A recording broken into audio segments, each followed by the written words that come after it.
L'air était frais, chargé de cette odeur si particulière de l'automne. Une odeur de terre humide, de feuilles mortes, de bois, quelque chose de profond, presque apaisant. Le sentier serpentait doucement entre les arbres. Les feuillages, teintés de rouge, d'orange et d'or, formaient un plafond vivant au-dessus de leurs têtes.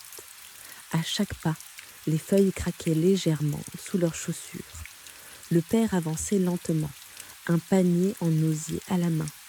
À ses côtés, son fils observait le sol avec attention, concentré, presque sérieux dans sa mission. Un peu plus loin, la mère et la petite fille suivaient, prenant leur temps, s'arrêtant parfois pour regarder une feuille particulièrement colorée ou un petit insecte caché sous une branche. « Regarde ici », murmura le père en s'accroupissant. Il écarta doucement quelques feuilles. Là, presque cachées, plusieurs champignons apparaissaient, encore intacts.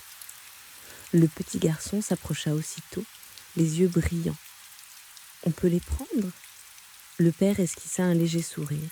« Ceux-là, oui, ils sont bons, mais regarde bien leur forme, leur couleur, il faut toujours être sûr. » Avec précaution, il les cueillit un à un, les déposant dans le panier. Le geste était lent, maîtrisé, presque rituel. Autour d'eux, la forêt semblait calme, vivante mais discrète. Un léger vent faisait trembler les branches.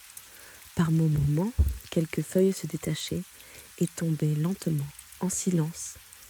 La petite fille en attrapa une au passage. Elle est toute rouge. Sa mère hocha la tête doucement. C'est l'automne, tout change, mais c'est aussi ce qui rend la forêt aussi belle. Ils continuèrent d'avancer. Le chemin devenait légèrement plus humide, la terre plus sombre, marquait déjà les premiers signes d'un temps qui change. Au loin, un son très léger se fit entendre, presque imperceptible, comme un murmure. Le père releva légèrement la tête. Il s'arrêta, écouta, puis reprit sa marche.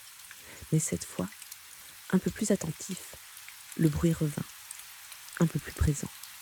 Un léger crépitement, diffus, irrégulier. La pluie, pas encore forte, pas encore insistante, juste quelques gouttes qui commençaient à tomber à travers les branches. Le petit garçon leva les yeux vers le ciel, essayant de voir à travers les feuillages. Une goutte tomba sur sa joue, puis une autre. Il pleut. Sa mère regarda autour d'elle. La lumière avait légèrement changé, plus douce, plus grise, comme si la forêt elle-même retenait son souffle.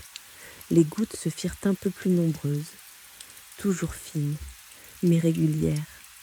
Elles frappaient doucement les feuilles, créant un son léger, presque apaisant. Mais quelque chose indiquait que ça n'allait pas rester ainsi très longtemps. Le père se redressa. Son regard se dirigea instinctivement vers le chemin par lequel ils étaient arrivés, puis vers l'autre direction, calculant, évaluant. On va commencer à revenir vers la voiture, doucement. Sa voix était calme, mais décidée. Le petit garçon hocha la tête, serrant légèrement sa veste. La petite fille attrapa la main de sa mère, et tous les quatre reprirent le chemin. Alors que la pluie, doucement, commençait à s'installer, la pluie s'intensifia rapidement. Les gouttes frappaient les feuilles avec un son continu, plus dense, plus présent. Le sol devenait glissant, et leurs pas un peu plus rapides, sans se presser, mais avec cette envie simple de retrouver un abri. « On arrive bientôt », dit le père calmement. Entre les arbres, la voiture apparut enfin, stationnée au bord de la route, légèrement couverte de feuilles humides. Ils accélérèrent. Le coffre s'ouvrit, le panier fut posé rapidement, puis chacun monta à l'intérieur. Les portières se refermèrent, et d'un coup, le bruit changea. Toujours là, mais plus doux, étouffé par les vitres, comme une bulle. Ils restèrent silencieux un instant, à regarder la pluie glisser lentement. Puis la petite fille murmura « Regarde !» Sur la route, une biche apparut, fine, calme. Derrière elle, 2 petits lits la suivaient, hésitants. Ils s'arrêtèrent un instant, puis traversèrent, sans bruit, sans peur, et disparurent dans la forêt. Personne ne parla. À l'intérieur de la voiture, tout semblait paisible, comme suspendu. La pluie continuait de tomber, régulière, presque hypnotique. Les gouttes glissaient lentement sur le pare-brise, traçant des lignes fines qui se croisaient, disparaissaient, puis revenaient encore. À l'intérieur de la voiture, personne ne parlait. Pas par gêne, mais parce que ce silence était suffisant. Le père observait la forêt, désormais plus sombre, plus dense sous la pluie. Le petit garçon, lui, regardait encore l'endroit où la biche avait disparu, comme s'il espérait la revoir apparaître. La petite fille s'était calmée, son regard perdu dans les gouttes qui coulaient sur la vitre, et la mère simplement profitait de l'instant, sans chercher à le remplir, sans chercher à le retenir. Le temps semblait s'être ralenti, comme si la pluie avait posé un voile sur le monde, un voile doux, tranquille. Le moteur était éteint, aucun bruit mécanique, juste la pluie et leur respiration. Le père posa ses mains sur le volant, sans démarrer. Pas encore. Il n'y avait aucune urgence, nulle part où se presser. Alors ils restèrent là, encore un peu, à écouter la pluie tomber sur le toit et la forêt, respirer autour d'eux. La pluie continuait de tomber doucement sur le toit de la voiture. Un rythme régulier, presque apaisant. Le père tourna la clé. Le moteur démarra dans un souffle discret. Puis les phares éclairèrent la route, révélant la pluie comme de fines lignes lumineuses. La voiture avança lentement, sans précipitation. Les pneus glissaient sur l'asphalte humide, produisant un son doux, continu. La forêt défilait de chaque côté, sombre et calme. À l'arrière, la petite fille s'était blottie contre sa mère. Ses yeux se fermaient peu à peu. Le petit garçon regardait encore dehors.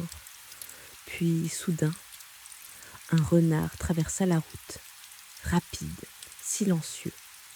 Il s'arrêta une seconde dans la lumière des phares, puis disparut dans la forêt. Le petit garçon esquissa un léger sourire, puis lui aussi commença à s'endormir. La voiture poursuivit sa route.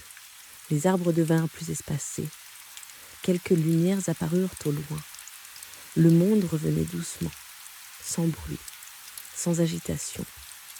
À l'intérieur, tout était calme. La fatigue s'installait, une fatigue douce, naturelle. Le père conduisait tranquillement, le regard apaisé, comme si la forêt avait emporté le reste. Ils arrivèrent enfin devant la maison. Le moteur s'éteignit. Le silence revint, un silence profond. Le père sortit doucement, prit la petite fille endormie dans ses bras.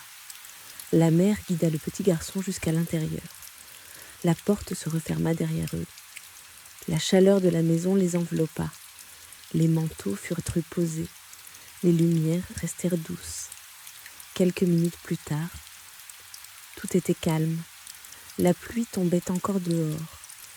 Et à l'intérieur, tout dormait déjà, paisiblement.